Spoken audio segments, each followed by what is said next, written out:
नमस्कार सर, मेरा नाम राजू है। काफ़ी सारे इन्वेस्टर से जब मिलता हूँ तो उनका कहना होता है हमें और किसी म्यूचुअल फंड के बारे में मत बताइए, सिर्फ एसबीआई म्यूचुअल फंड के बारे में बताइए और उसमें कौन कौन सा फंड में इन्वेस्ट करूँ, सिर्फ एसबीआई के बारे में बताइए। तो यहाँ पे मैं आपको कुछ फंड दिखाता हूँ। हमने सेलेक्ट किया है एसबीआई म्यूचुअल फंड और कैटेगरी में ऑल इक्विटी, मतलब सिर्फ एसबीआई म्यूचुअल फंड का ऑल इक्विटी। लास्ट 12 ईयर्स में इनका डाटा देखते हैं। पहले नंबर पे आता है एसबीआई स्मॉल कैप, दूसरे पे एसबीआई मैग्नम मिड कैप, जो मैं बोलता हूँ हमेशा mid cap small cap top पे है। उसके बाद लार्ज एंड मिड कैप, यहाँ भी मिड कैप घुसा हुआ है। कॉन्ट्रा फंड, इसके अंदर घुसेंगे तो यहाँ पता चलेगा यहाँ भी मिड कैप स्मॉल कैप पड़ा हुआ है। और पांचवा फंड है एसबीआई फोकस्ड इक्विटी, लास्ट में और भी है। तो देखते हैं ये टॉप पे क्यों है। जो टॉप वाला है वो टॉप पे क्यों है, नाम से ही पता चल रहा है एसबीआई स्मॉल कैप। यहाँ पे आगे आप देखेंगे जिस फंड में मिड कैप और स्मॉल कैप में एक्सपोजर परसेंटेज कम है उसमें आप रिटर्न भी देखेंगे कम होगा, और जिस भी फंड में मिड कैप स्मॉल कैप में परसेंटेज प्रोपोर्शन ज़्यादा है वहाँ पे आपको ज़्यादा परसेंटेज रिटर्न मिलता हुआ नजर आएगा। यहाँ पे देखते हैं स्मॉल कैप को तो छोड़ दीजिए, उसमें स्मॉल कैप में ही पैसा लगाया है। मिड कैप भी छोड़ दीजिए, मिड कैप में ही कैटेगरी में है। तीसरे नंबर पे आ रहा है लार्ज एंड मिड कैप, चौथे पे है एसबीआई कॉन्ट्रा और पांचवें में है फोकस्ड इक्विटी। तो कॉन्ट्रा का बात करते हैं। कॉन्ट्रा में एक्सपोजर देखते हैं 32% गेंट में, लार्ज से भी लार्ज, 16% लार्ज में, और मिड कैप में 30%, स्मॉल कैप में 20%, 50% का एक्सपोजर है। तो ये चौथे नंबर पे कॉन्ट्रा फंड दिख रहा है। एसबीआई फोकस्ड इक्विटी का बात करते हैं। एसबीआई फोकस्ड इक्विटी में 50% तो गेंट में है, 12% लार्ज में है और 37% लार्ज एंड मिड में है। मात्र 37% एक्सपोजर होने के कारण इसका स्थान 5वें पे आ गया। एसबीआई फ्लेक्सी कैप का अगर बात करें तो इसमें देखते हैं 27 और 30%, यानी कि देख रहे हैं जैसे जैसे स्मॉल कैप मिड कैप का एक्सपोजर कम होता जा रहा है वैसे वैसे रिटर्न में वो नीचे आता जा रहा है। यहाँ पे अगर बात करें, मैं टॉप 5 का फंड आपको बोलूँगा, सजेस्ट करूँगा कि सिर्फ आपको एसबीआई में ही पैसा लगाना है।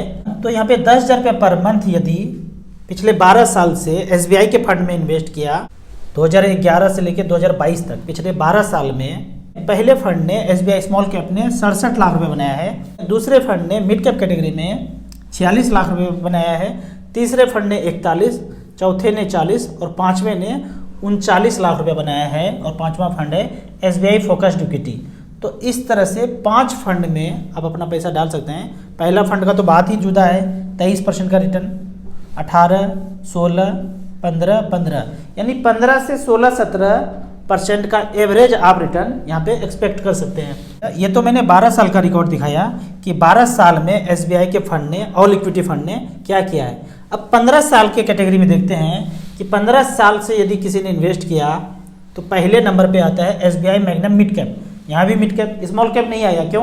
क्योंकि स्मॉल कैप 15 साल पहले था ही नहीं। दूसरे नंबर पे एसबीआई फोकस्ड इक्विटी, तीसरे पे लार्ज एंड मिड कैप। वो तीसरे पे इसलिए है कि इसके पीछे मिड कैप सटा हुआ है। तो यहाँ पे देखते हैं 10,000 रुपये पर मंथ, तो साल का 1,20,000, तो 15, 12, 18 लाख जमा हुआ है। 18 लाख का वैल्यू 76 लाख रुपया 17% के रेट से। दूसरे फंड में 71 लाख, तीसरे में 65 लाख रुपया। तो 15 से 16% यहाँ भी आप रिटर्न देखते हैं, और यहाँ पे परसेंटेज ज़्यादा इसलिए है क्योंकि मिड कैप स्मॉल कैप का एक्सपोजर ज़्यादा है। लास्ट वाला फंड अगर देखते हैं तो 12% 11% का रिटर्न देखते हैं। कौन सा फंड है ये? SBI magnum comma SBI infrastructure. यहाँ पे मिड कैप स्मॉल कैप में तो होगा एक्सपोजर, पर यहाँ पे क्या हो गया, सेक्टोरियल फंड। सेक्टोरियल फंड को मैं अवॉइड करने बोलता हूँ। तो जैसे जैसे आप देख रहे हैं मिड कैप स्मॉल कैप का एक्सपोजर कम होता जा रहा है, रिटर्न कम होता जा रहा है। अब एक और उदाहरण लेते हैं, डेट एमआईपी, मतलब यहाँ पे इक्विटी में exposure large cap mid cap small जो भी हो लगभग 15 से 20% है, यानी कि इक्विटी ही एक्सपोजर कम हुआ तो रिटर्न ही देख लीजिए कितना है। 1 लाख का वैल्यू पिछले 10 साल में 2,40,000 बनाया है और रिटर्न 9%। क्यों 9% रिटर्न है? क्योंकि इक्विटी में एक्सपोजर ही कम है। ये तो हुआ डेट एमआईपी का बात, जहां 15-20% इक्विटी का एक्सपोजर होता है। प्योर डेट फंड जहां मतलब इक्विटी 1 रुपया भी लगा नहीं होगा। तो ऐसे में देखेंगे रिटर्न अगर 8%, 7%, 6%, 5% ऐसे ही होगा। अगर आपको रिटर्न 12, 15, 20, 22 चाहिए तो इक्विटी में इन्वेस्ट करना पड़ेगा। इक्विटी में भी अगर देखना है उससे ज़्यादा रिटर्न लेना है, एवरेज से ज़्यादा, तो मिड कैप स्मॉल कैप में जाना पड़ेगा किसी को। तो यदि किसी को 10,000 रुपये पर मंथ करना है तो 2-2 हज़ार का 5 फंड SBI का जो टॉप फंड है उसमें आपको इन्वेस्ट करना चाहिए। फंड का नाम है SBI small cap, SBI magnum mid cap, SBI large and mid cap, SBI Contra और SBI फोकस्ड इक्विटी। इस 5 फंड में 2-2 हज़ार रुपया करके 10,000 का SIP चलाएंगे।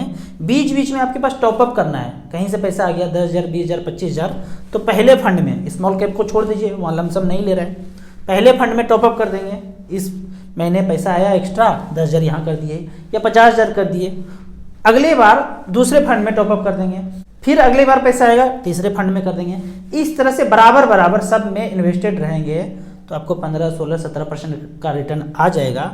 अब 2 कमेंट्स का बात करते हैं। कमेंट में क्वेश्चन पूछा जा रहा है, मैं कोशिश करूंगा हर वीडियो में 2-3 क्वेश्चन का आंसर दूं। म्यूचुअल फंड में इन्वेस्टमेंट एज अगर 17 साल है तो कैसे इन्वेस्ट करेंगे?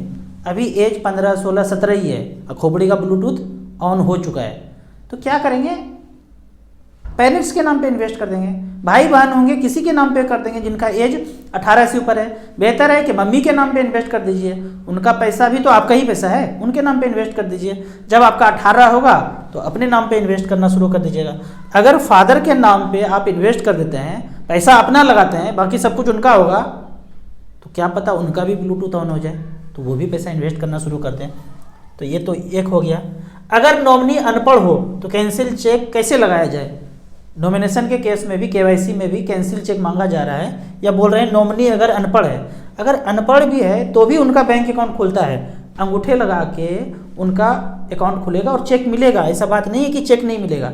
और यदि मान लीजिए चेकबुक नहीं है तो बैंक का स्टेटमेंट है, पासबुक है, वो लगाएंगे तो चेक की जगह वही काम आएगा।